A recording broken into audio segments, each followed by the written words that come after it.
Hello and welcome to Brocky Mountain Movies. I'm your host, Rocky Mountain Brock, and today we talk about Stephen King's It, 2017. Arguably one of the best horror flicks to come out in recent years. In the small town of Derry, Maine, every 27 years, a demonic force known as Pennywise the Dancing Clown comes out of his hibernation to feast on the good people of Derry, primarily children.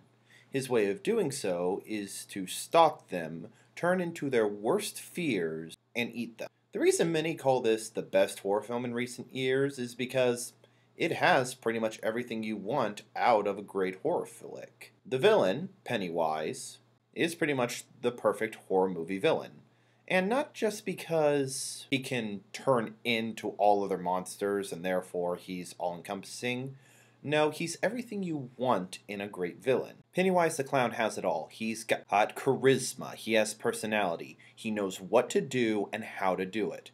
And because his goal is ultimately to scare people and then feed on their fear, it not only makes him one of the most terrifying villains, but also one of the smartest, which again adds to his terror. The other half of that equation is, of course, the supporting cast, ergo, the human characters.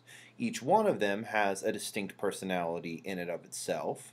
They're all good friends, they're all good people. All around, they have really strong acting that really reflects the strength of Stephen King's writing, which in other films such as Stand By Me or Dr. Sleep really shine. This film shines in the exact same way. The best scenes in this film are the cowbell pistols, which carry a lot of strength in their respective characters.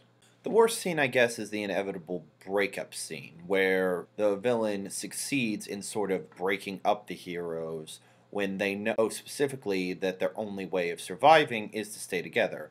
That is literally the only time that ultimately doesn't make sense. Which is sad, because in a much smarter written movie, a scene like this makes sense. Since the characters in this movie are inherently smart and have figured out that staying together is the only way to stay alive, it makes it the worst possible decision for them to break up. And ironically, this is the one time the villain doesn't fully do it. Like, it'd be a little better if the villain was subtly trying to break them apart during this point to make them weaker, and it worked, but no, they just decide to do it. So, final score for Stephen King's It, it's a 9. Thumbs up. I'm Rocky Mountain Brock, and God bless.